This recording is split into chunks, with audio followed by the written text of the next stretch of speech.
When Eli first saw his new roommate, he froze at the door. She was nothing like what he expected from the interplanetary exchange program.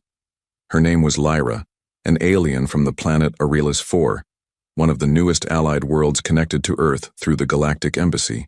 The email from the university had described her as a quiet academic type, interested in human culture. Eli had imagined a tall, bookish creature with too many eyes or strange tentacles, but the woman standing before him looked almost human. Almost. Her skin had a soft silver-blue shimmer like moonlight reflected on water.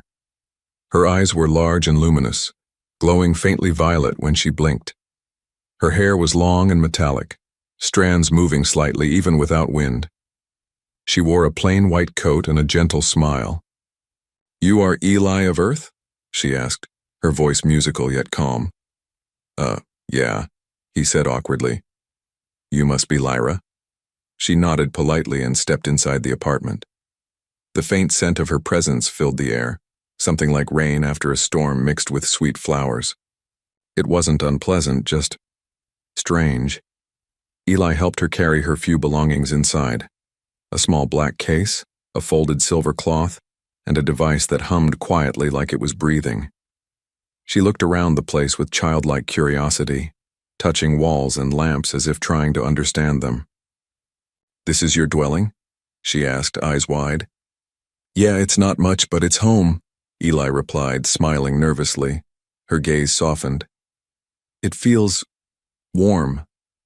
From that day, they lived together, human and alien, two strangers learning how to share space and silence.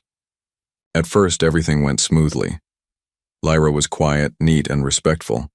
She asked before touching anything and helped Eli with chores, though she had odd habits.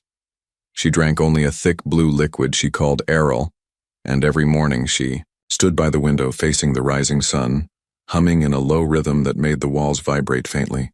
Eli didn't mind. It was peaceful, even beautiful. They slowly began to talk more. Lyra asked endless questions about human life: why people watched sad movies, why they wore shoes inside homes, why they smiled even when hurt. Eli tried to answer, and in return she told him about her world: floating crystal cities, oceans that glowed at night, and a sky with 3 moons. Sometimes she would smile softly and say, "Humans are strange, but I like strange." Eli found himself smiling more often too. But after a few weeks, things started to change. It began subtly. Lyra stopped humming in the mornings. She became quiet during meals, staring at her hands as if lost in thought. Her eyes glowed brighter than before, an intense violet that flickered like candlelight. One evening, Eli knocked on her door. "Hey, you okay? You've been different lately." From inside, her voice sounded shaky. "I am fine." "Are you sure?" he asked, concerned. A pause. Then softly, "Yes. Please, Eli of Earth, do not worry." But he did worry. Her behavior grew stranger each day. The air around her felt heavier, warmer, like static before a storm. She started wearing a hood even indoors, as if hiding her face. And at night, Eli would sometimes hear her pacing, whispering in her own language, words filled with emotion he couldn't understand. One night as he lay awake, he heard her cry, a soft, trembling sound, quickly silenced. It pierced through him like a knife. He wanted to help but didn't know how. She had said she was fine, but every instinct in him screamed that something was wrong. The next morning, Lyra avoided him completely. Her eyes had a strange brightness, her hands trembling slightly. When he asked if she was sick, she only whispered, "It has begun," before walking away. Eli stood frozen in confusion. What has begun? He didn't know it yet, but that was the first warning. The calm before the storm. The moment before everything changed, because soon he would learn the truth. About her kind, about her instincts, and about the dangerous beauty of an alien's heart when it began to burn. The next few days were uneasy in the small apartment. Lyra barely came out of her room. The soft humming that once filled the mornings had disappeared. Even the faint sweet scent that usually followed her was replaced by something sharper, heavier, like stormy air before rain. Eli tried to focus on his work, but he couldn't stop thinking about her. He kept wondering what she had meant by those 3 words. It has begun. By the 3rd day, he couldn't stay silent anymore. He walked to her door and knocked gently. "Lyra, can we talk?" he said softly. For a long time there was no answer. Then the door opened just a little. She stood there, her silver blue skin paler than usual, eyes glowing faintly violet. Her breathing was uneven, like she had been running or fighting herself. "Eli of Earth," she whispered. "You should not come near me." He frowned. "You look sick. Please let me help." She closed her eyes, shaking her head slowly. "It is not sickness. It is my season." Eli blinked. "Your what?" She hesitated, her voice trembling. "Among my people, once every few cycles, there comes a time when our bodies and hearts lose balance. We call it mating season. It is a natural phase, but it changes us. It makes us unstable." Eli's stomach tightened. "Unstable how?" Lyra looked away. "Our emotions grow too strong. Our instincts take control. It is a dangerous time, especially when we are far from our own kind. That is why I must stay alone." Her hands were shaking as she spoke, and Eli could see the fear in her face.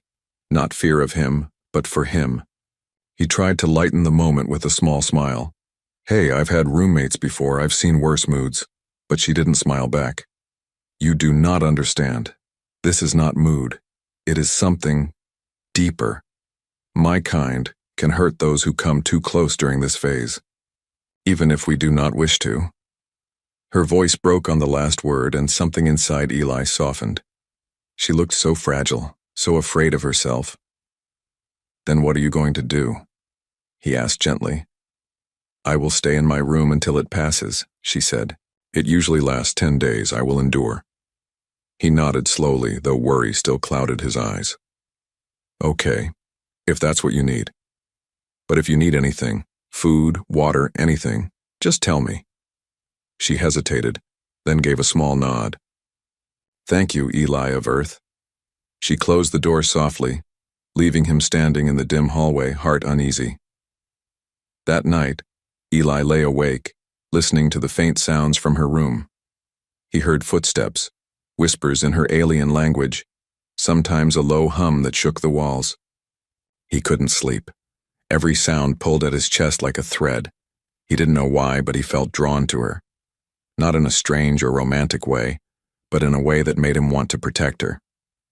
The next morning, he left a tray of food outside her door. When he came back hours later, the tray was empty, and the door was slightly open. Inside, Lyra sat by the window, light from the morning sun touching her glowing skin. She looked calmer, though her eyes still shimmered like violet fire. "You should not come in," she said quietly. "I know," he replied. "But I was worried." She turned her head, studying him with sad eyes. "Humans worry too easily. And aliens hide too much," he said with a small grin. That made her pause. For a moment, the corner of her lips curved into something like a smile, soft and fleeting. "You are brave," she said, "and foolish." "I get that a lot," Eli chuckled. For a brief second, the air between them felt lighter. But then her expression changed again. The glow in her eyes deepened, and she gripped the edge of the window frame tightly, her breathing sharp. "Lyra?" he asked, stepping closer. "Stay back," she whispered, her voice trembling. "It's starting again." Her body shook as if invisible heat burned inside her. The glow in her skin pulsed like a heartbeat, spreading light across the room. Eli froze, torn between fear and concern. "I can't," she gasped. "I can't control it." Then suddenly the light dimmed. She collapsed to her knees, shaking. Eli rushed forward, catching her before she hit the floor. For a second their eyes met, his filled with worry, hers with exhaustion and something deeper. something ancient and wild. "Please," she whispered weakly. "Don't. Stay near me." He held her gently, his voice soft but steady. "You're not alone, Lyra. Whatever this is, you don't have to face it alone." Her lips parted as if to argue, but no words came. Instead, she closed her eyes and leaned against him, trembling, and for the first time, Eli realized this was far more than biology. Something powerful was waking inside her, something that would test both of their hearts before it was over. The night felt different. The air inside the apartment was warm, too warm and heavy like it carried a hidden heartbeat. Eli couldn't sleep. He lay awake on the couch staring at the ceiling, listening to the faint sounds coming from Lyra's room. He heard soft footsteps, then a low hum, deep and trembling. It wasn't her usual morning song. It sounded like pain, like someone trying to hold back tears. He sat up, heart racing. He knew she told him to stay away, but he couldn't. Not when she sounded like that. Eli walked slowly down the hallway, stopping outside her door. The glow from beneath it pulsed in soft waves of violet light. He hesitated, then knocked gently. "Lyra, are you okay?" He whispered no answer. Only the sound of her uneven breathing. He opened the door. The sight froze him. Lyra sat on the floor, her body trembling. Her skin shone with streaks of light that moved like liquid beneath her surface. Her eyes were fully violet now, no white, no pupil, just endless color. Sweat glistened on her forehead, and her hands clutched her chest like she was fighting something invisible. When she saw him, her breath caught. "Eli, no. You shouldn't be here." He took a cautious step closer. "You're not well." "Let me help," her voice broke. "You can't help me. This is my nature. It's stronger than thought," but he didn't stop. He knelt beside her carefully, keeping some distance. "You said it happens to all of your kind, right? Maybe talking helps. Maybe..." Suddenly, she pressed her palms to the floor, gasping. "It's not something to talk through. It's fire inside. It calls for touch, for connection, for..." She cut herself off, shuddering. "If I let it, I could hurt you." Eli's chest ached hearing her voice tremble like that. "Then I'll stay right here," he said softly. "You don't have to touch me. I'll just be here. You're not alone."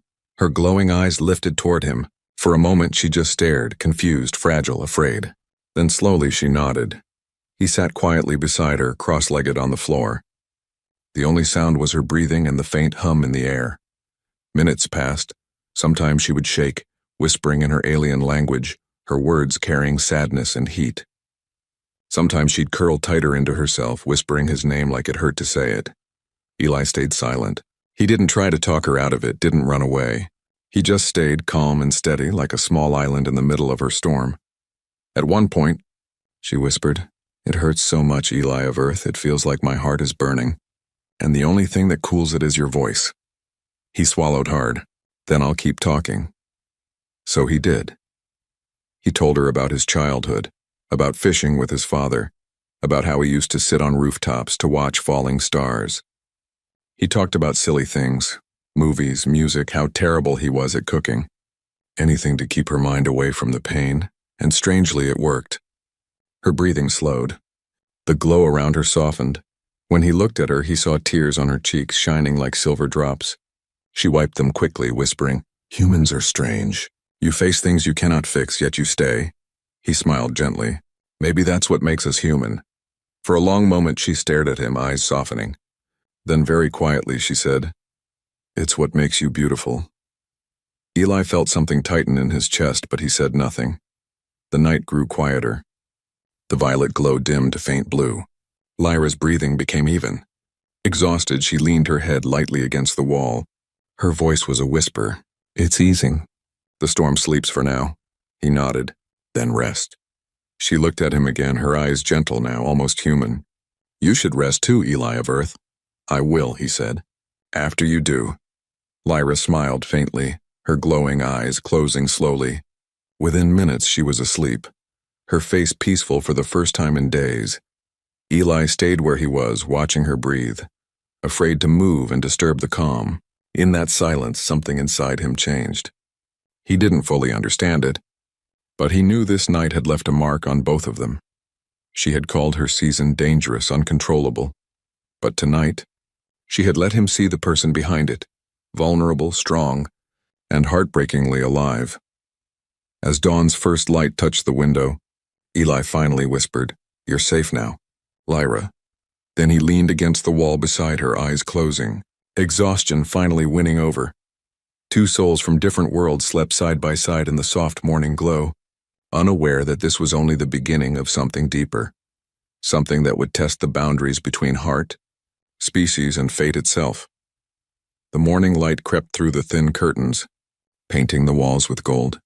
Eli blinked awake, his neck sore from sleeping sitting up. For a moment, he didn't remember where he was. Then his eyes fell on Lyra. She was still there, sitting beside him, head resting gently against the wall. Her silver blue skin caught the sunlight, glowing faintly. Her breathing was calm now, peaceful. Eli smiled softly. The night before felt like a dream, a strange emotional storm that had finally passed. He stood up quietly, trying not to wake her, and went to make coffee. The familiar smell filled the kitchen, grounding him back into the normal world. But when he turned around, he saw Lyra standing by the doorway watching him. "Morning," he said, smiling. She looked unsure, her fingers fidgeting with the edge of her sleeve. "You stayed," she said quietly. "Of course I did. You shouldn't have," she whispered. "It was dangerous," he shrugged gently. "Maybe, but leaving you alone didn't feel right." Lyra lowered her gaze. "Humans," she murmured almost to herself. "You risk yourselves for feelings you do not understand." Eli handed her a cup of warm water instead of coffee. "Maybe that's our way of surviving," he said with a small grin. She looked at the cup for a long time, then took it, holding it with both hands like it was fragile. "My season is still not over," she said after a pause. "The fire sleeps, but it can wake again." He nodded. "Then I'll stay close. Just in case." She looked up sharply. "You should fear me, Eli of Earth." "I don't," he said simply. That made her eyes soften for a moment. She turned away, walking slowly to the window. "You should," she whispered. Over the next few days, their strange rhythm continued. Lyra tried to stay distant, spending most of her time in her room, meditating or humming softly to keep herself balanced. But somehow she and Eli kept crossing paths at breakfast, in the hallway, during quiet nights when neither of them could sleep. Sometimes she would help him cook, curious about human food but confused by its smell. Other times she would ask him to describe emotions, what loneliness felt like, what it meant to miss someone, or why humans cried when happy. Eli always tried to explain, though he often ended up laughing at himself. "It's hard to describe feelings," he said one night. "They're messy." Lyra tilted her head. "Messy?" "Yeah, complicated, never just one thing." She seemed to think about that for a long moment, then said softly, "I think I understand. My season feels messy too," he smiled. "Then you're halfway human already." That made her laugh quietly, a sound like wind chimes, but under that growing comfort, there was still a quiet tension neither of them spoke about. Sometimes, when their eyes met for too long, Lyra would look away quickly, as if afraid of what she might do. And sometimes Eli would feel his heart beat faster around her, not from fear but something gentler, warmer. He didn't want to admit it, even to himself. One evening, rain began to fall outside, tapping gently against the windows. The air was cool and Eli sat on the couch watching the city lights shimmer through the droplets. Lyra joined him quietly, wrapping her silver cloth around her shoulders. For a while neither spoke. Finally she whispered, "In my world, rain is rare. It is said to be a sign of renewal." "Of change," Eli nodded. "It feels like that here too." She turned her head to look at him. "You helped me when I was lost in my season. You did not run even when you should have. Why?" He looked at her, his expression soft but serious. "Because you looked like you needed someone to stay. Sometimes that's all a person needs." She lowered her gaze, her voice barely a whisper. "No one has ever stayed for me before." Something in her words hit him deep. He didn't speak for a while, afraid of breaking the moment. Then gently he said, "Then I guess this is a first." Lyra smiled faintly, her eyes glistening. "Yes, a first." Outside, the rain grew heavier, filling the silence with a gentle rhythm. She leaned back on the couch, letting her head rest lightly against the cushion. Eli glanced at her. Her eyes were half closed, her breathing steady. He realized she wasn't just beautiful, she was lonely, deeply so, in a way that reached across worlds. He wanted to say something comforting, but instead he just whispered, "You're safe here, Lyra." Her lips curved into a soft smile before she drifted into sleep, the rain still whispering against the glass. Eli stayed awake a little longer, watching the rain and the faint violet glow that pulsed from her skin. He didn't understand everything about her world or her season, but he knew one thing for sure. Something had changed between them. It was quiet and unspoken, but it was real. And for the first time, Eli felt that maybe, just maybe, two hearts from different worlds could find a rhythm of their own. The calm did not last. For a few peaceful days, Eli thought Lyra's season might be ending. Her glow had softened, and her voice was no longer trembling when she spoke. She even laughed again, her silvery tone filling the small apartment like sunlight. But beneath that fragile peace, something was still building, quietly, dangerously. Eli didn't notice it at first. He only saw little changes, how she would stop mid-sentence, how her pupils would flash violet for a second, or how her breathing would grow quick when their hands brushed accidentally. He told himself it was nothing, but deep down, he knew something was coming. That night it began again. Eli was reading on the couch when the lights flickered. The air grew heavy, thick, and warm. Then came a faint hum, low and trembling like the walls themselves were sighing. He looked up. "Lyra?" Her door opened slowly and she stepped out. Her eyes glowed like two burning moons and her skin shimmered with waves of violet light. Her hair floated slightly as if the air around her was alive. She looked otherworldly, powerful, but frightened too. "Eli," she whispered, voice breaking. "It's happening again." He stood quickly. "What can I do?" "Stay back," she gasped. "Please." "I can't control it this time," but he didn't listen. He stepped closer, heart pounding. "You're not alone in this, Lyra. I told you that." She shook her head, clutching her arms. "You don't understand. It's not just emotion, it's instinct. My body calls for bond, for touch, for closeness. If I lose control, I could—" Her words cut off in a cry. The glow around her flared brighter. She fell to her knees, trembling. Eli ran forward and knelt beside her. "Lyra!" Her skin burned hot under his hands. She tried to push him away, but her strength was fading fast. "Why do you keep risking yourself?" She whispered, tears forming in her glowing eyes. "Because you're my friend," he said softly, "and I won't let you suffer alone."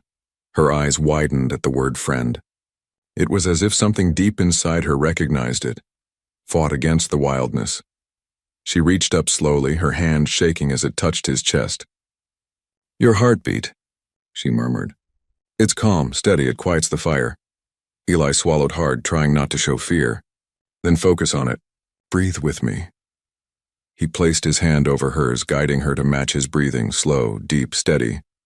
At first her body trembled violently, light pulsing wildly from her skin, but slowly rhythm returned. Her breathing softened. The glow dimmed to a gentle violet shimmer. Minutes passed like hours. When the storm inside her finally eased, she fell forward, catching herself against his shoulder. Her voice came out small and broken. "You shouldn't have stayed. You could have been hurt," Eli smiled faintly. "Maybe. But you didn't hurt me." She closed her eyes, tears slipping down her silver cheeks. "I don't understand you, Eli of Earth. Why risk your peace for someone like me?" He looked at her gently. "Because sometimes helping someone else gives life more meaning. Maybe that's what humans do best." For a moment she said nothing. Then in a soft, trembling voice she whispered, "You are not like others. You see me not as danger, but as someone worth saving." Eli felt something stir in his chest. He didn't know what to say, so he just held her until the last of her trembling stopped. Later, she rested on the couch, wrapped in her silver cloth. Her glow faded, leaving her looking tired but peaceful. Eli sat nearby, watching her breathe. She opened her eyes slightly. "Did I scare you?" He chuckled softly. "A little, but I've seen worse. My cooking, for example." That made her laugh weakly. "You're strange," she said. "And brave," he smiled.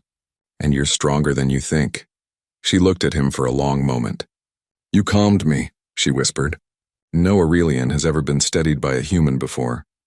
"Guess we're full of surprises," he said softly. Her eyes grew gentle, glowing faintly again, not from chaos but from warmth. "Eli," she said quietly, "you have changed something inside me." He didn't reply. He just looked at her, realizing that something inside him had changed too. The distance between them was still there, two beings from different worlds, but somehow, that distance didn't feel so wide anymore. Outside, the night sky shimmered with stars. Lyra looked up at them, whispering something in her native tongue. When Eli asked what it meant, she smiled faintly. "It means, thank you for staying." Eli nodded, heart warm. "Always." And as the silence wrapped around them again, he knew this wasn't just about surviving her season anymore. It was about connection, something deeper than species or planets, something that neither of them could ever forget. The days that followed were gentle, almost fragile. Lyra no longer glowed with the wild light that once filled the apartment. The violet energy had quieted inside her, leaving behind a soft, peaceful hue that shimmered only when sunlight touched her skin. For the first time since her arrival, she looked calm, but inside her heart, something was still restless. Eli noticed the small things first, the way she would pause while making tea, staring quietly at her reflection in the kettle, how her tail flicked nervously when he entered the room, and how her voice softened whenever she said his name. He didn't ask her about that night, not once. He simply acted as if nothing unusual had happened, making breakfast, sharing stories, joking about Earth movies she didn't understand. But Lyra remembered everything. Every word, every heartbeat. One morning, she found him sitting on the balcony staring at the pale dawn sky. He had a blanket around his shoulders and a cup of coffee in his hands. "Can I join you?" she asked softly. He looked up and smiled. "Of course." She sat beside him, wrapping her own silver shawl around herself. The air was cool, and for a while they said nothing. Only the soft hum of the city below broke the silence. Then she finally spoke. "Eli, when you held me that night, you calmed something ancient inside me. No one has ever done that before." He glanced at her, unsure what to say. "You make it sound like I did something special." "You did," she replied. "On my world, during the mating season, an Aurelian must bond with another of her kind or face madness. You stopped that madness with only your voice and your heart." He looked away, his chest tightening. "I just didn't want to lose you, Lyra." Her gaze lingered on him. "You don't understand what that means to me." "I don't think I ever will," he admitted softly. "But I meant what I said. You're my friend." That word, friend, made her heart ache in a way she didn't expect. To her, friendship wasn't a small thing. It was rare, sacred, something shared between souls rather than blood. She whispered, "Do you know what friendship means in Aurelian?" He shook his head. "It means a shared breath under the same sky." Eli smiled faintly. "That's beautiful." "It is," she said, "and it hurts a little too." He turned toward her, seeing the sadness behind her calm eyes. "Why does it hurt?" "Because my season may end soon," she said quietly. "And when it ends, I will be called back home." Eli froze. "Home, as in leaving Earth?" She nodded slowly. "My people will summon me back. The council allowed me here only for study. They think the bond between our species is dangerous." He looked down, trying to hide the heavy feeling in his chest. "So that's it then? You'll just go?" Lyra's hands trembled slightly as she folded them in her lap. "I don't want to, but duty is strong where I come from." The silence that followed was sharp, almost painful. Eli tried to speak but couldn't find the right words. He just stared at the rising sun, feeling a dull ache in his chest. Lyra glanced at him, her voice trembling. "When I first came here, I thought humans were weak. I thought your hearts were fragile, your minds too simple to understand emotion. But you proved me wrong." She looked at him, her silver eyes shining with tears. "You showed me that strength is not in the body, it's in kindness. You stayed even when I was dangerous. You saw me when I couldn't see myself." Eli turned to her, his throat tight. "Lyra," she smiled sadly. "If I must go, I'll take that lesson with me. I'll tell my people that humans are not what they think." He laughed weakly, blinking away tears. "Make sure they know we're stubborn too." That made her smile a little brighter. "Yes," she whispered. "Especially you." They sat there for a long while, watching the light spill across the sky. No words, no promises, just quiet understanding between two souls from different worlds.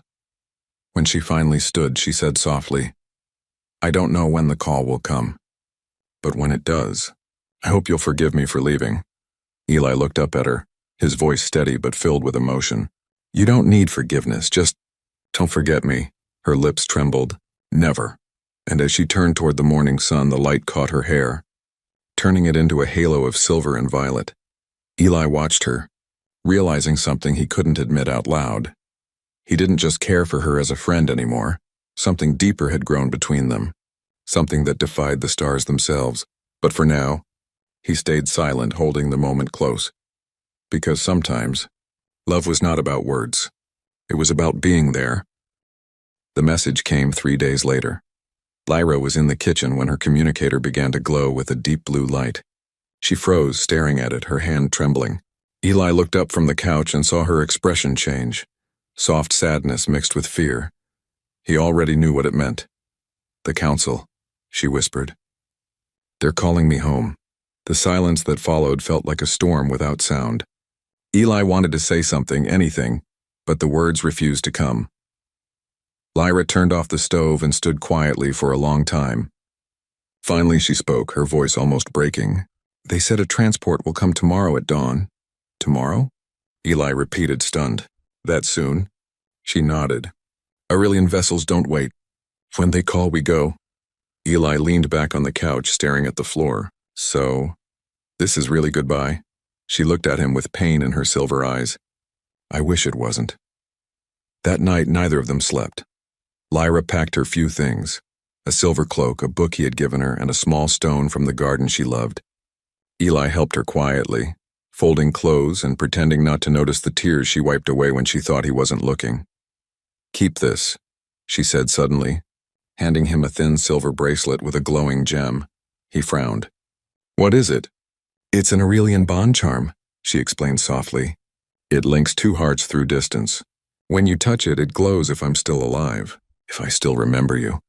Eli looked down at it, feeling his throat tighten. "That's beautiful," she smiled faintly. "It's rare. We don't give these to just anyone." He met her gaze, realizing what that meant. Later, they sat on the balcony again, just as they had on the morning of her confession.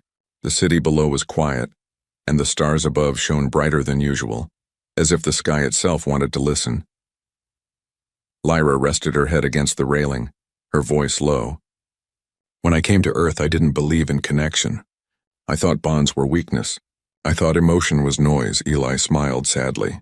"And now?" She looked at him, her eyes full of gentle light. "Now I think emotion is what makes life beautiful. And I learned that from you." He laughed softly. "Me? I'm just some guy with bad coffee and worse jokes." "You're more than that," she said. "You gave me peace when I couldn't find it. You made me feel safe in a world that wasn't mine." Eli looked down, his heart heavy. "And now I have to let you go." Lyra reached out and took his hand. Her touch was warm, steady. "Maybe this isn't goodbye," she whispered. "Maybe it's just distance." He squeezed her hand gently. "Then promise me something." "What?" "That you'll look at the same stars sometimes. So we're under one sky, even if we're worlds apart." She smiled, a small, trembling smile that carried both hope and pain. "I promise." When dawn came, the air outside shimmered faintly with light. A small ship hovered silently above the street, its silver hull reflecting the sunrise. Lyra stood at the door, her bag over her shoulder. Eli stood across from her, hands in his pockets, trying to hide the sadness in his eyes. "Eli," she said softly, stepping closer. "I don't know how to say goodbye in your language." He swallowed hard. "Then don't," she smiled, tears glimmering on her cheeks. "On Aurelia, we say Vireth Senlu, which means, 'I'll carry your light.'" Eli nodded slowly. "Then Vireth Senlu." Her eyes widened, touched. "You said it perfectly." For a moment, they just stood there, no words, no sound, just 2 beings who had changed each other's worlds. Then Lyra leaned forward and rested her forehead against his chest. Her voice trembled. "Thank you, Eli of Earth, for seeing me," he whispered back. "Thank you for teaching me how to see." Then she stepped away, slowly, reluctantly. The ship's light surrounded her, wrapping her in silver glow.